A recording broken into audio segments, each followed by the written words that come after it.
Halo guys, jumpa lagi dengan channel Masno22. Sebelum kita lanjut ke ceritanya, jangan lupa yang belum subscribe di subscribe, like, dan komen videonya ya. Terima kasih. Melihat ekspresi terkejut Chen Ping, hantu gunung iblis tahu apa yang membuat Chen Ping terkejut. Jadi dia tersenyum ringan dan berkata, "Tuan Chen, ketika saya berjalan keluar, saya selalu mengubah napas dan mengontrol kultivasi saya. Jika tidak melakukan ini, akan mudah untuk mengekspos diriku sendiri, identitas.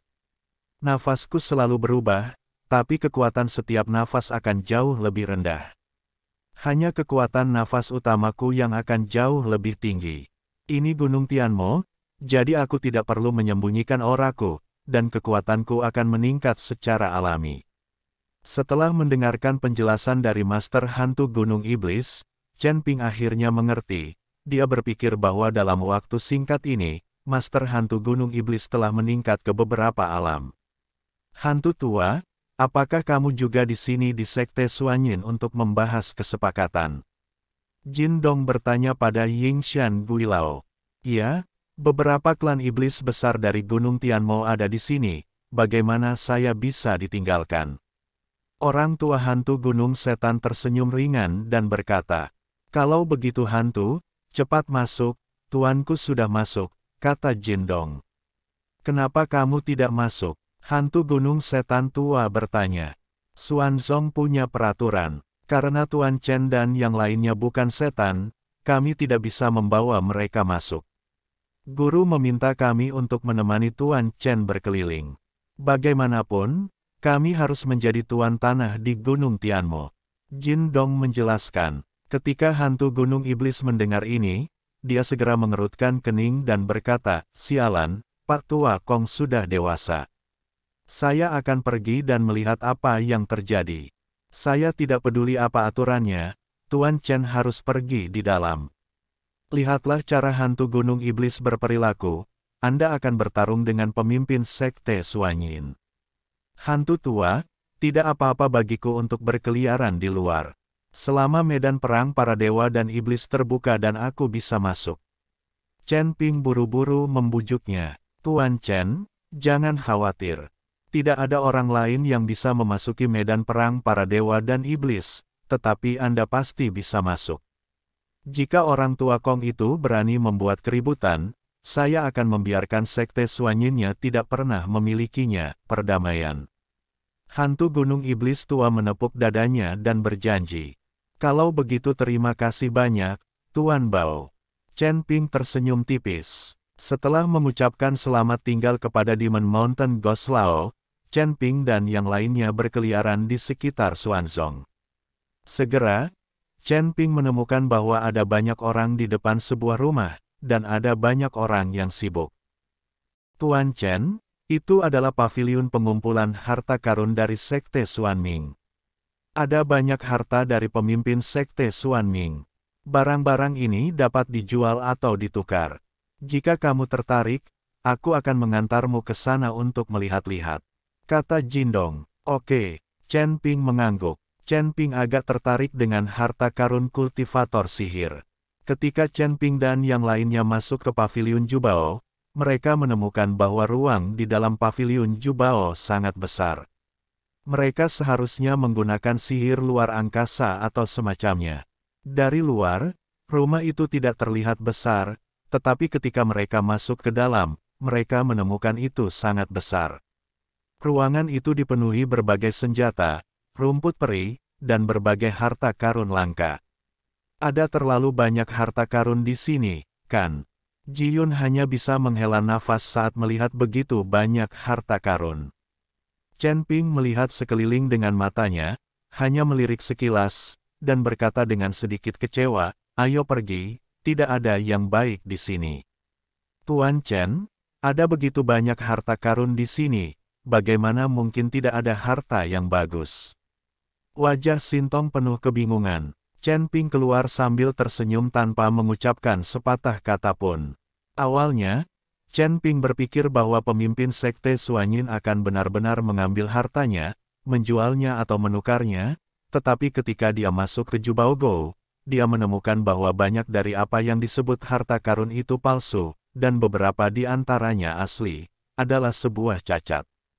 Tampaknya sekte iblis utama di Gunung Tianmo tidak terlalu mahir dalam mengidentifikasi harta karun, jadi mereka membiarkan Suanyin Zong memulai bisnis penipuan ini. Namun, Chen Ping tidak mengatakannya secara eksplisit, dia tidak akan memiliki keluhan apapun dengan mengikuti sekte Suanyin, dan dia tidak perlu merusak pekerjaan orang lain. Itu saja jika dia tidak membelinya.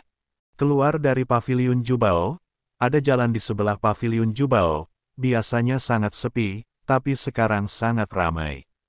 Banyak biksu yang meletakkan barangnya sendiri di jalan untuk mengambil tindakan, di antara biksu ini adalah pembudidaya iblis, beberapa dari ras manusia dan beberapa dari ras binatang. Tentu saja banyak juga yang membeli, lagi pula jarang terlihat tiga suku berjualan bersama seperti ini. Beberapa biksu manusia tertarik pada item iblis, dan iblis tertarik pada item orc. Hal ini juga menyebabkan banyak orang berkumpul di depan setiap kios kecil. Chen Ping sedang berkeliling bersama Jin Dong dan yang lainnya, merasa sangat santai. Ini adalah momen paling santai bagi Chen Ping ketika dia datang ke surga dan alam manusia. Jika surga dan alam manusia memiliki pemandangan harmonis seperti ini di antara tiga ras, alangkah indahnya. Tapi Chen Ping tahu bahwa ini semua hanyalah harapan yang berlebihan, bahkan di dunia sekuler, ini adalah dunia manusia, dan selalu ada perselisihan setiap hari. Belum lagi dunia surga dan manusia, dunia di mana ada tiga ras. Jamu yang rusak ini sebenarnya berharga 100.000 koin. Apakah kamu gila karena kemiskinanmu? Kalian, suku binatang buasmu belum pernah melihat uang, kan? Barang ini harganya 100.000. Ini benar-benar mulut singa. Kain ini berani meminta 100.000 koin roh. Di depan sebuah warung dekat pojok, suara sarkastik tiba-tiba terdengar. Setelah mendengar ini, Chen Ping mengikuti Jin Dong dan yang lainnya dan berjalan mendekat. Chen Ping melihat seorang pria bertubuh besar dengan wajah seperti beludru duduk di depan sebuah kios yang dihiasi kain compang camping, mengucapkan mantra diam, tanpa ekspresi di wajahnya. Bahkan saat menghadapi ejekan dari semua orang, pria besar ini tetap diam. Dan di atas kain lap tersebut terdapat lebih dari selusin barang yang diletakkan, terlihat sangat biasa saja, hanya ada satu barang yang bentuknya seperti jam, memancarkan aura yang dahsyat dan menarik perhatian semua orang. Pasti item inilah yang baru saja dibicarakan orang-orang itu. Nak, bisakah kamu menjual jam tanganmu yang rusak seharga 10.000 koin roh? Saat ini, seorang biksu bertanya sambil memegang jam. Pria besar itu tidak berbicara, dia hanya menggelengkan kepalanya. Asteris 20.000, 20.000, ini paling banyak. Beku itu terus bertanya, pria besar itu masih menggelengkan kepalanya. Dosa, kamu menggunakan barang rusak sebagai harta karun, kamu tidak akan pernah bisa menjualnya. Biksu itu membuang jamnya dan pergi dengan marah. Chen Ping berjongkok dan mengambil jam di tangannya. Setelah mengambil jam itu, Chen Ping menyadarinya. Jamnya ternyata diukir dari batu giok, seperti aslinya, tapi jarum jamnya tidak bergerak sama sekali, itu hanya hiasan. Tapi sepertinya ada beberapa formasi halus yang terukir pada jam ini. Chen Ping melihatnya lama sekali dan tidak tahu apa gunanya formasi sekecil itu. Chen Ping melihatnya lama sekali dan menemukan bahwa selain kualitas yang baik dan energi spiritual yang kuat yang terkandung dalam jam ini, tidak ada yang istimewa dari jam ini. Bagaimanapun, tidak ada kekurangan energi spiritual di dunia para dewa dan manusia ini, jadi jam ini tidak berharga. Chen Ping mengambil jam itu dan menatap lelaki besar itu lagi. Karena benda ini berani meminta 100.000 koin roh, pasti ada nilainya. Mungkin dia belum mengetahuinya dengan jelas. Chen Ping memancarkan aura dan menembus ke dalam jam. Dia menemukan bahwa jam itu hanyalah sepotong ukiran batu giok tanpa ada yang istimewa di dalamnya. Chen Ping sedikit kecewa dan hendak mengembalikan jam itu ke tempatnya, tetapi ketika dia mengulurkan tangan dan hendak memasangnya kembali, dia tiba-tiba menemukan bahwa jarum jam melonjak. Chen Ping tertegun, segera menarik tangannya kembali, dan melihat lebih dekat lagi. Tuan Chen, ini hanya hiasan yang diukir dari batu giok, tidak ada nilainya. Jin Dong melihat Chen Ping memegang jam itu, jadi dia berkata. Chen Ping tidak berbicara dan menatap jam, tetapi jarum jamnya tidak bergerak. Setelah beberapa saat, Chen Ping bertanya pada Jin Dong dan Li Yun, apakah kamu baru saja melihat jarum jam ini bergerak? Tuan Chen, ini hanya diukir dari batu giok, bagaimana bisa bergerak? Ji Yun bertanya, ya, ini palsu, penunjuknya tidak akan bergerak. Jin Dong juga berkata, Tuan, apakah Anda terpesona atau demam? Huo Feng dengan lembut menyentuh dahi Chen Ping dengan tangannya yang putih dan halus, saya tidak merasakan rasa terbakar atau muntah.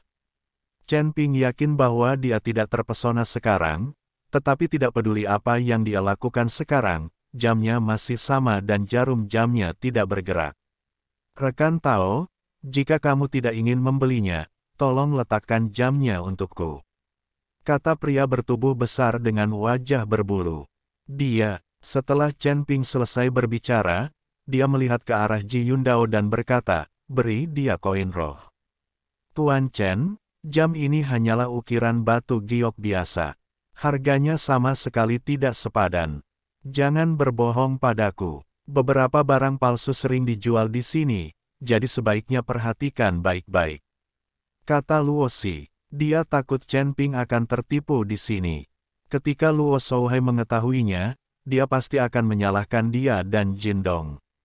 Bagaimanapun, ini adalah wilayah para pembudidaya iblis. Keduanya membawa Chen Ping berkeliling dan bahkan membiarkan Chen Ping tertipu. Tidak masalah, meskipun itu 100.000 koin roh, masih layak untuk membeli hiasan. Chen Ping tersenyum ringan. Meskipun Chen Ping tidak tahu apa yang aneh dengan jam ini, dia selalu merasa bahwa jam ini tidak biasa. Jadi saya ingin membelinya dulu, lalu kembali dan mempelajarinya perlahan. Tapi saat Li Yun hendak memberikan uang, sebuah suara tiba-tiba terdengar. Aku ingin jam ini. Tidak jauh dari Chen Ping dan yang lainnya, beberapa pembudidaya iblis muda sedang berjalan ke arah mereka. Pemimpin mereka adalah seorang pemuda dengan bekas luka di dahinya. Liu Sui, apa yang kamu lakukan di sini? Melihat orang itu datang, Shindong sedikit mengernyit dan berkata dengan jijik. Jin Dong, hanya kalian dari Blood Spirit Valley yang diperbolehkan datang, tapi kami orang dari Blood Spirit Peak tidak diperbolehkan datang. Liu Sui berkata sambil mencibir. Jin Dong menatap Liu Sui dengan dingin dan tidak berkata apa-apa, sementara Liu Sui menatap Luo Xi dengan tatapan provokatif di matanya dan berkata, adik perempuan, menurutmu apakah ada yang kamu suka di sini? Jika kamu menyukainya, kakak senior akan membelikannya untukmu, kamu. Luo Xi memutar matanya ke arah Liu Sui, mendengus dingin dan tidak berkata apa-apa. Liu Sui tidak marah ketika dihadapkan pada sikap Luo, melainkan melihat pria besar yang membeli sesuatu dan berkata, saya ingin jam rusak ini. Bukankah itu hanya 100.000 koin roh? Setelah mengatakan itu, Liu Sui mengeluarkan koin roh dan pergi ke pria besar itu, lalu mengulurkan tangan untuk mengambil jam dari tangan Chen Ping. Chen Ping menghindar, meninggalkan Liu Sui untuk menangkapnya. Kamu harus mengutamakan siapa yang datang lebih dulu ketika membeli sesuatu. Aku sudah membeli jam ini. Chen Ping memandang Liu Sui dengan tidak senang dan berkata. Liu Sui tertegun sejenak, lalu mencibir, apakah kamu membelinya? Apakah kamu memberi saya uang? Selain itu, kamu, seorang biksu manusia kecil, berani mengikutiku dan mencuri barang, tidakkah kamu ingin hidup lagi? Liu Sui mengancam Chen Ping, ini adalah gunung iblis, dan para pembudidaya iblis berkuasa, jadi mereka begitu merajalela. Jika dia meninggalkan gunung Tianmo, orang ini mungkin akan sangat takut sehingga dia menyembunyikan auranya. Liu Sui, ini Tuan Chen. Anda sebaiknya menunjukkan rasa hormat, jika tidak, Anda akan mendapat masalah. Shindong mengingatkan Liu Sui. Jindong mengetahui kekuatan Chen Ping, dan Liu Sui ini sama sekali bukan tandingannya. Ketika Liu Sui mendengar ini, dia langsung tertawa. Jindong, apakah kamu sakit jiwa?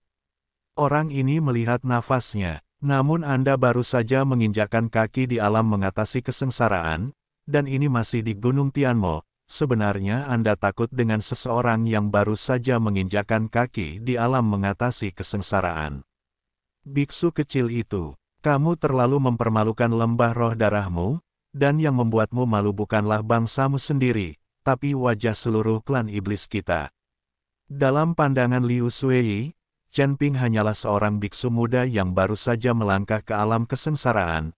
Li Yun dan Huo Feng di sekitarnya hanya berada di alam penggabungan, jadi tidak ada yang perlu ditakutkan.